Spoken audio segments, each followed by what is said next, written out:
Muchas gracias. Muchas gracias nuevamente a los organizadores de este evento que nos dan la oportunidad de compartir, entender la vivencia de los pueblos indígenas que viven acá en México, en el Estado de México, y del mismo modo compartir con ustedes nuestra situación y la implementación de algunos derechos que se derivan de las normas internacionales y en particular de la Declaración de Naciones Unidas sobre los Derechos de los Pueblos Indígenas. Yo voy a hablar preferentemente sobre el derecho a la libre determinación. No voy a hablar de las autonomías porque son dos cuestiones completamente distintas desde el punto de vista del derecho, desde el punto de vista jurídico y desde el punto de vista del derecho internacional. Voy a hablar cómo este derecho ha sido hoy reconocido a favor de los pueblos indígenas de parte del derecho internacional. Después de 25 años de negociación en el sistema internacional de Naciones Unidas, los pueblos indígenas con los gobiernos arribaron a un consenso. Y en ese consenso se estipulan los derechos colectivos de los pueblos indígenas y de manera particular el derecho a la libre determinación.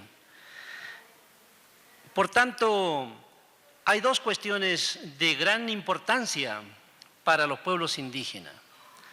En primer lugar, que el propio derecho internacional da un paso progresivo, porque este derecho estaba reservado casi exclusiva y únicamente para los pueblos que se habían conformado en estados. Esta era la interpretación histórica que se había dado después de la descolonización de los procesos que se dieron en África y Asia en la década del 60.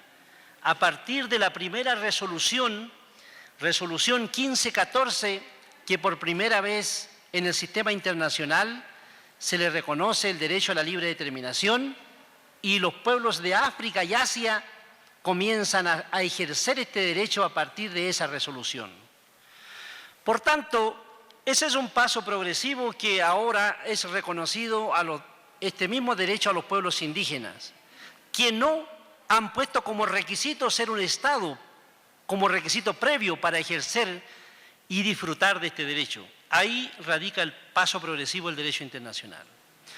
Segundo paso importante es que hay un progreso desde los derechos particularmente individuales se alcanza derecho colectivo. Los derechos humanos, por su naturaleza y desde el punto de vista histórico, desde la propia formación del sistema internacional, han sido preferentemente derechos individuales, derechos del sujeto, de la persona. A diferencia, con la Declaración de Naciones Unidas se reconoce derechos colectivos y ese es el segundo paso importante que hay a favor de los pueblos indígenas. Por tanto, no voy a hablar esta vez lo que implicó el proceso de descolonización de África y Asia en la década del 60, cuando se empieza a hablar de este derecho a ejercer. Me voy a referir exclusivamente al efecto que tiene para los pueblos indígenas del mundo y en particular para América, para los pueblos indígenas de México y de Chile, como las consecuencias que esto genera a partir de la titularidad que alcanzan los pueblos indígenas del derecho a la libre determinación. Por tanto, el día 13 de septiembre de los pueblos indígenas, el día 13 de septiembre del 2007, los pueblos indígenas son titulares del derecho a la libre determinación. Sin duda, esto plantea un conjunto de situaciones que antes constituían una reivindicación, un reclamo al sistema internacional y al derecho internacional. Pero a partir de ahí, prácticamente los pueblos indígenas se convierten en sujetos colectivos titulares del derecho a la libre determinación. Entonces, el desafío es tan enorme que la comunidad internacional hoy día se pregunta cuál es la forma que va a adquirir el derecho a la libre determinación en el caso de los pueblos indígenas. En la década del 60, de lo que fue la descolonización de África y Asia, hay ya una experiencia y hay hechos que se conocen. Sin embargo, a partir del 13 de septiembre del 2007 en adelante, no hay experiencia concreta cuál es la forma práctica desde el punto de vista político, desde el punto de vista económico, jurídico, que implica el derecho a la libre determinación. Y la comunidad internacional, por supuesto, está esperando cuándo, qué pueblo indígena del mundo le va a dar forma concreta. ¿Qué forma? Y a partir de ahí, entonces, los mapuches en Chile hemos tomado lo que María Teresa ha descrito, que es la escuela para el autogobierno. Porque el día 13 de septiembre en adelante nos preguntamos, ¿estamos en condiciones de formar un sistema de gobierno? ¿Cuánto estamos dispuestos de embarcarnos en ese proceso? ¿Cuántos mapuches estamos dispuestos de constituir un gobierno? ¿Cuántos gobernantes hay? ¿Cuántos gobernantes hay para sentarse a la mesa y formar un gobierno? ¿Hay capacidad o no? ¿Qué sistema de gobierno, como ha dicho María Teresa? ¿Sistema de gobierno tradicional? ¿Sistema de gobierno clásico? ¿Cómo lo legitimamos? ¿Por un proceso clásico que conocemos, un sistema, una legitimidad indígena? ¿Vamos a regirnos por un estatuto indígena o un estatuto consuetudinario, un estatuto escrito? ¿Cuál va a ser? Si somos titulares de este derecho. Por lo tanto, hablando del punto de vista futbolístico, la pelota está al lado de la cancha de los pueblos indígenas, de todo lo que estamos aquí en México, sus líderes, tenemos ese desafío. Aquí ya no es del Estado. Por lo tanto, cuando se plantea que algunos instrumentos son lechas muertas, no. Hay que aclarar qué instrumento. Y yo no voy a hablar aquí de la declaración en su conjunto, de los 46 artículos, porque sería largo y latoso. Voy a hablar exclusiva y preferentemente del artículo 3. De eso quiero hablar, del derecho a la libre determinación. Como ha dicho María Teresa, es el derecho más importante desde el punto de vista político, el derecho rector, que se convierte en la carta de navegación para los pueblos indígenas. Entonces, a partir de ahí está la idea de la escuela de autogobierno, porque nos dimos cuenta los mapuches que el proceso de colonialismo, el proceso de domesticación, colonialismo en toda su manifestación ideológica, política, religiosa y económica, nos había desarticulado tanto que no estábamos en capacidad de formar un gobierno después del 13 de septiembre del 2007. Ahí de entonces da cuenta, aun cuando se pueda declarar la independencia en un instrumento internacional, si ese propio destinatario, si ese propio pueblo indígena no tiene la capacidad, ese instrumento evidentemente que es letra muerta, pero es un problema del pueblo indígena, no del instrumento, no del derecho internacional, para aclarar de qué asunto estamos hablando. Entonces, prácticamente, hoy tenemos ese desafío de ser titulares del derecho a la libre determinación y hemos estado discutiendo. Y como también María Teresa ha señalado, que nos hemos encontrado con 3 situaciones previas para dar el paso jurisdiccional y decir, hoy los mapuches en el sur de América formamos un gobierno. Para llegar a ese momento, nos hemos dado cuenta que necesitamos una voluntad colectiva. Y la voluntad colectiva debe ser la consecuencia de la voluntad individual de cada mapuche, que esté dispuesto a despojarse y descolonizarse de toda la forma de colonialismo que ha sido objeto. Colonialismo de distintas formas contemporáneas e históricas que han afectado nuestra vida como pueblo. Mientras no haya voluntad colectiva, simplemente esa declaración va a estar ahí. La segunda cuestión, necesitamos una dotación de mapuche, una dotación de personas, de gobernante mapuche, de gobernante con mentalidad, con comportamiento, con conducta de gobernante, que se relacione en el mundo multilateral o globalizado, como quieran llamarle, de gobernante y no de votante, de adherente a un partido político, de lo que ocurre comúnmente, o de una secta o de cualquier otra cosa. O sea, mientras no haya una actitud de gobernante, simplemente esa declaración de los 25 años ha sido en vano, pero no en vano por los que trabajaron, sino por los actuales indígenas, por nosotros, los que estamos aquí sentados. Y la tercera cuestión, que necesitamos un sistema de gobierno, que ya no de organización más representativa, menos representativa, más combativa, menos combativa, o organización con más número de personas de izquierda o de centro. Eso no es una cuestión relevante, eso debe quedar excluido. Necesitamos que, para darle soporte el derecho a la libre determinación, necesitamos una organización propia de un gobierno, de un sistema de gobierno. Y eso respaldado sea por un estatuto consuetudinario, un estatuto escrito como sea, y estamos en esa discusión nosotros los mapuches, ¿qué estatuto vamos a tener? Estamos entonces estos 4 elementos previos para algún día decir, hoy estamos en condición de formar un autogobierno a partir del derecho internacional, de la Declaración de Naciones Unidas y en el artículo 3, al amparo del derecho internacional. Entonces, prácticamente, estos puntos han sido verdaderamente para nosotros complejos de abordar, porque en definitiva el colonialismo ha sido tan dañino con nosotros que ha minado la voluntad individual para construir una voluntad colectiva y para ejercer ese derecho. Entonces, yo no sé cómo va a actuar los estados el día en que un determinado pueblo indígena, sea mapuche, triqui o yaqui, quien sea, ejerza este derecho.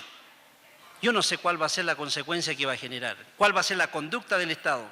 Lo único que yo sé, que ese pueblo indígena que ejerza ese derecho de manera plena, lo va a hacer al amparo del derecho internacional. Por lo tanto, y este artículo 3 del derecho a la libre determinación es un derecho humano. Y cualquier Estado que se oponga, cualquier gobierno que se oponga, se estaría oponiendo a los derechos humanos.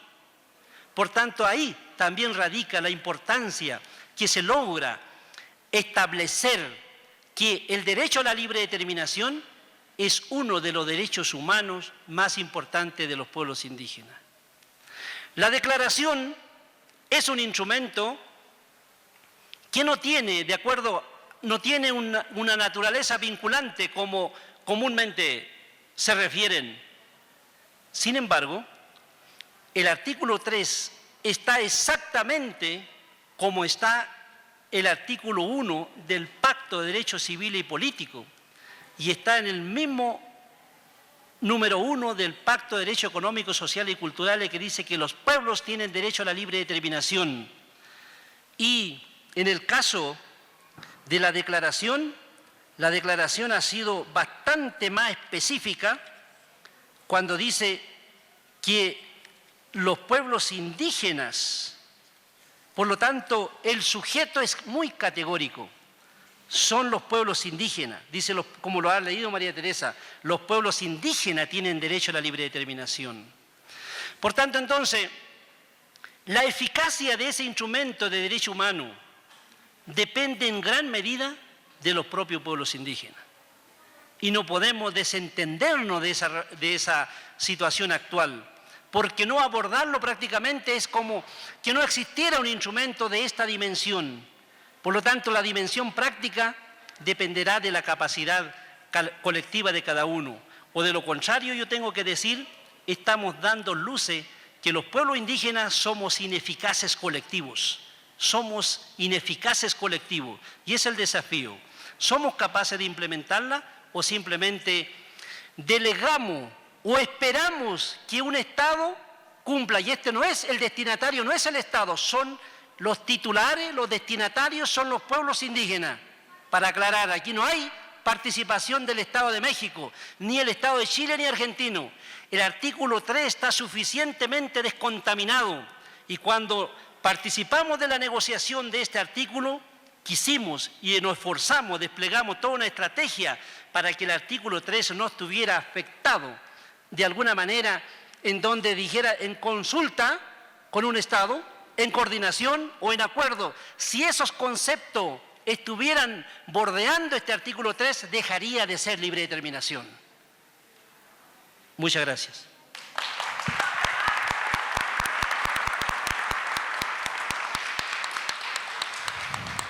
Muchísimas gracias a Aucan Huilcaman, quien nos ha explicado la manera en cómo el pueblo mapuche ha tomado en sus manos el reto inmenso de conformarse en el autogobierno. Esto para darle forma al reconocimiento realizado por la comunidad internacional el 13 de septiembre de 2007. La intervención de Aucan es una provocación para los pueblos indígenas para que tracen su camino en este reto por concretar este derecho. Y bueno, por último, no por último, tenemos aún dos intervenciones más. La de Mario Luna Romero, quien es secretario tradicional de la tribu Yaqui. Mario es vocero de esta tribu en el pueblo de Vicam, Sonora. Es comisionado especial para la defensa del territorio y del agua y es actualmente representante permanente de la tribu Yaqui frente al Congreso Nacional Indígena.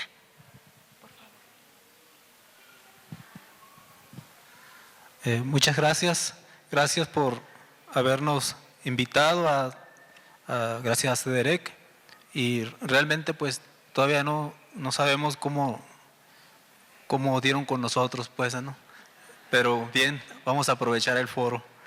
Es muy interesante la gama de participaciones que hay, tanto de académicos como de la experiencia propia, pues, que hay aquí de los compañeros, hermanos migrantes.